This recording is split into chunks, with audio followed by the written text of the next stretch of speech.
after dropping Ryan off, headed to physical therapy. This is going to be a quick update on my back, and dystonia and stuff. Dystonia is still causing me issues.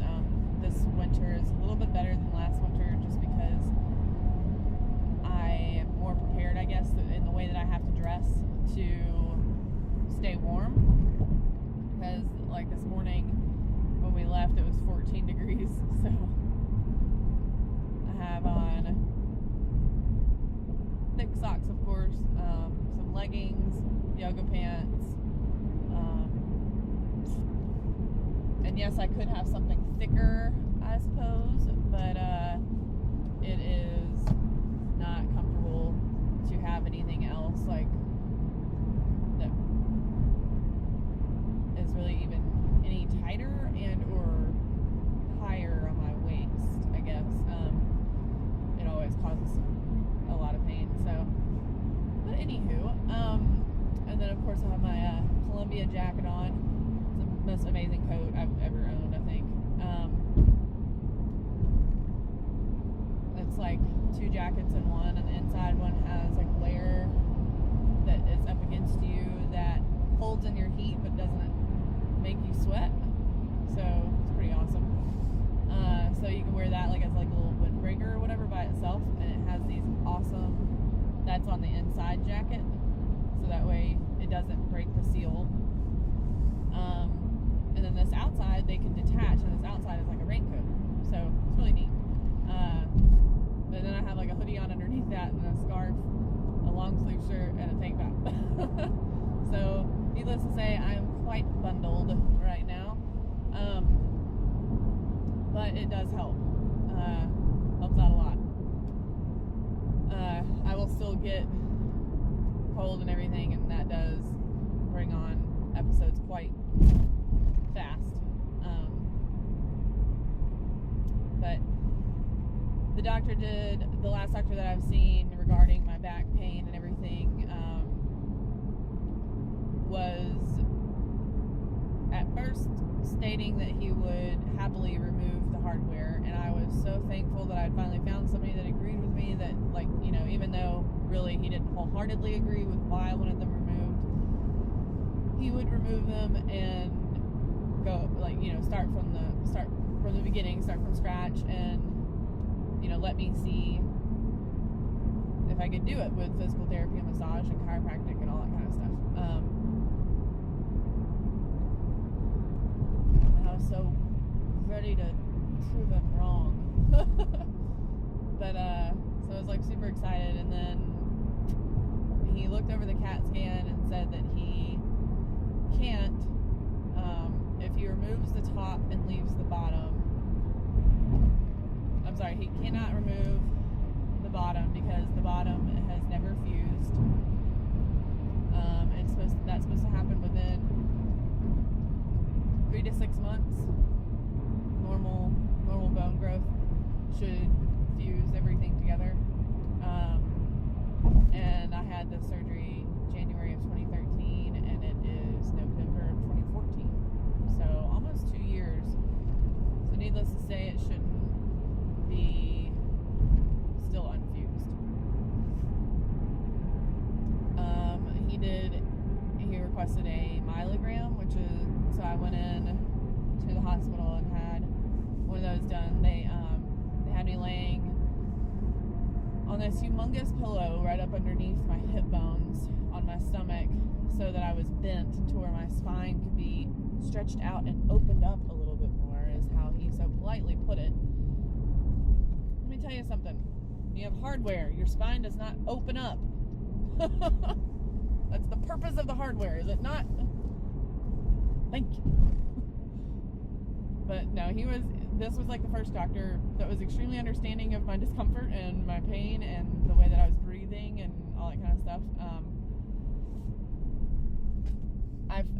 I of course felt like you know, like the stinging or whatever, the local, which was lidocaine. But then after that, I mean, I was numb. However, I could feel him having to reposition and pull out and push back in and reposition through all the scar tissue and everything that was right there. So that was very nerve-wracking. I was trying to breathe to help myself and everything, plus where the pillow was, and I don't bend, and it was pulling pretty hard on it, so it was extremely painful.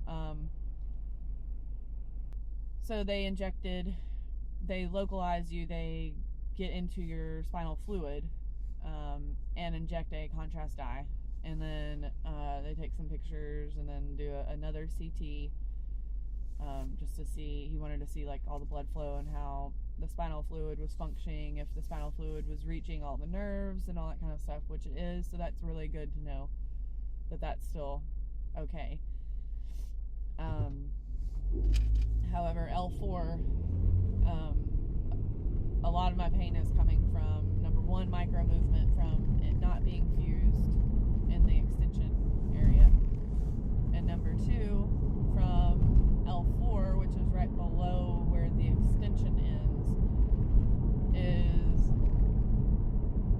it hasn't herniated yet, but it's pushing backwards onto the tendon that's between your vertebrae and spinal cord.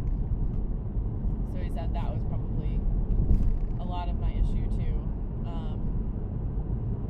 And of course, still having sciatica in my right leg down the back, from lumbar through buttocks, thigh, and it switches over to the tibial nerve down in my calf and going underneath my heel and around the outside on the top of my foot. Well, now I have the other side of the sciatic, the front side of the sciatic on my right leg is acting up as well now, and my sciatic on my left leg is kind of off and on. It's not constant yet. Hopefully it does not ever get constant. So what he wants to do, the doctor, it would be 2 different surgeries. One would be like on a Friday, and then the next one would be on the next Monday, the following Monday, to avoid like a 10-hour surgery or something. Which I said I very much appreciate that, because that is not even an option for me. I'm not being under anesthetic for that long. That's just stupid. So they would go in from the side through my oblique area, small incision. They would take bone graft, which is not from me, because I made sure of that, because I've heard horror stories of painful aftermath from bone grafts. But this is from other patients that has been sterilized to the point where it can be used again. So I don't know all of the ins and outs of that, but so he would bone graft all of the discs, or all the vertebrae together in the extension that have not fused yet, and extend it down one more to L4.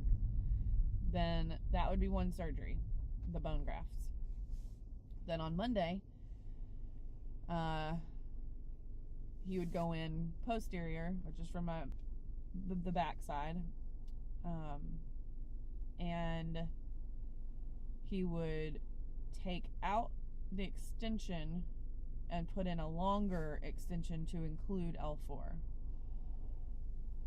So, needless to say, I was extremely angry finding this out, confused, because I don't know how he could see what he saw, all that was wrong in the CT that I had done in May by a different doctor, and that doctor didn't see any of that. And he even had to get a second opinion to me, even make sure that he could tell me that it was not fused. He was like, I wouldn't even be able to know if it was actually fused or not unless I went in and looked at it. And of course, obviously I didn't do that. But so there is just so much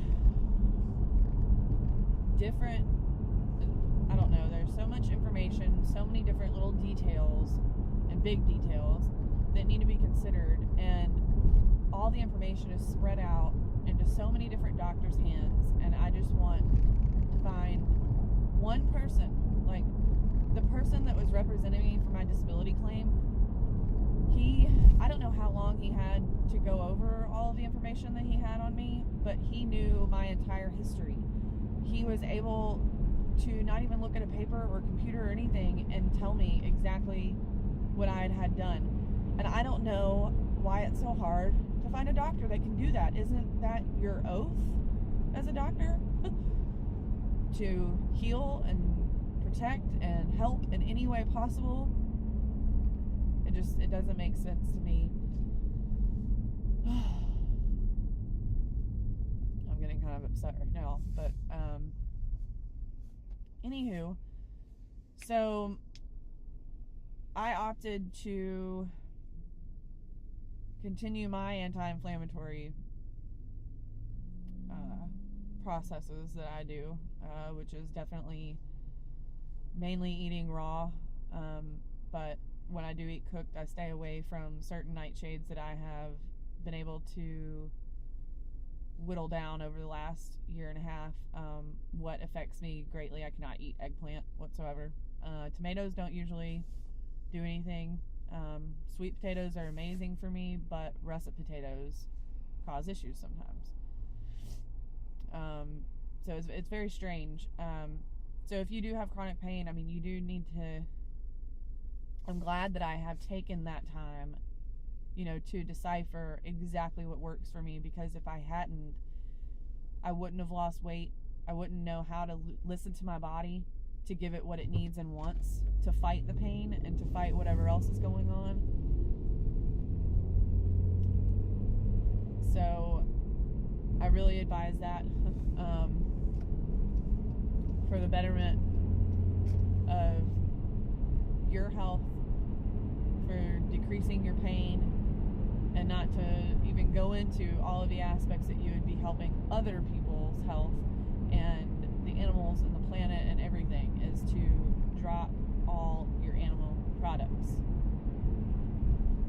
They hinder you more than you know, more than you will ever know unless you give them up. And honestly, if you give up animal products for 2 weeks, you'll notice a difference in about 3 or 4 days. 2 to 3 days, some people, depending on how toxic you are. You will feel like absolute crap, but for those 2 or 3 days, and it won't seem worth it. But if you hold out, it is. It's amazing. Because if I didn't start eating this way, I can tell you right now, I would be so far down in depression still that I would not be able to leave the house. And I wouldn't be able to be going to physical therapy even as little as I am right now. So that's what I've opted to do, is to do all of my anti-inflammatory stuff, the vitamin C, the cinnamon turmeric, all fruits, and then also go to physical therapy twice a week. It's so hard because she's trying to help me, but there's no way for someone to understand.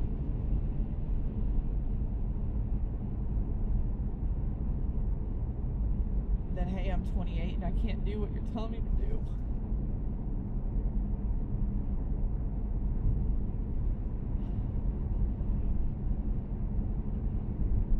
I felt so weak last week when she told me, to warm up or whatever, and she would like me to try about 5 minutes or 10 minutes, whatever I could do on the elliptical. Number one, I barely was able to push it hard enough to where it would come on and start timing me, let alone continue it for even a full minute. And I did some lumbar traction, or mechanical lumbar traction last week, at the end of last week. And I will never do that again. Because I guess with my spine not being fused in that area, it pulled on more than what was below the hardware, and it kind of jostled everything. So about 2 days after having that done, I think it was Saturday. I mean, it was excruciating to even breathe, or I mean, I was standing up most of the day and that was killing me, but every time I would try to lay down, it would hurt worse. Every time I would try to sit, it would hurt worse. So, and hey, you never know until you try it, and I'm very excited, or very happy that I did try it, because otherwise I wouldn't have known that, hey, I don't need to do that again. But I definitely don't need to do that again. But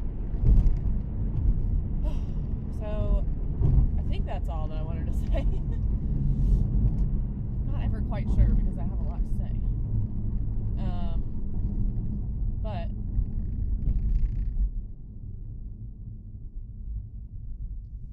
so I hope this helps some people. I don't know if anybody's following the stories and stuff about my dystonia and spinal fusions and scoliosis and all that kind of stuff, but if you are, or if you know of a orthopedic or neurosurgeon that wants to remove everything, even though it's not fused down there, I want it out. This is not what I think that this is what God intended, as far as this is my burden to carry, this is my cross to bear, but at the same time, that's not what He intended as far as our bodies. Our bodies were made to heal themselves if given the opportunity and if taken care of properly. And I'm willing to do that no matter what it takes now. And I just want to find a doctor who agrees and who will actually listen to me first and foremost, because even this doctor, the very first time I went to see him, I started talking about how I had several different areas of pain, and he said, pick one. Which one's the worst? And I really wanted to slap him, because I was like, you know what? My whole entire spine's connected, and if you're not really willing to look at the whole entire organ, and you only just want to look at a couple of areas, then you know what? You're not my doctor. But I decided to calm down and talk to him and stuff, and I'm glad I did, because I found out that about my lumbar. However, now my thoracic and neck problems are just not even being looked at, so I don't know. So I am here at physical therapy. I know this was quite a long video, and if you stuck it out, then thank you very much. And again, if you have any other suggestions on inflammation or pain, I do some yoga here and there. Like today, I'm gonna go sit in the hot tub after I'm done with PT. So I hope that y'all have a wonderful day, and I will talk to y'all later. Bye.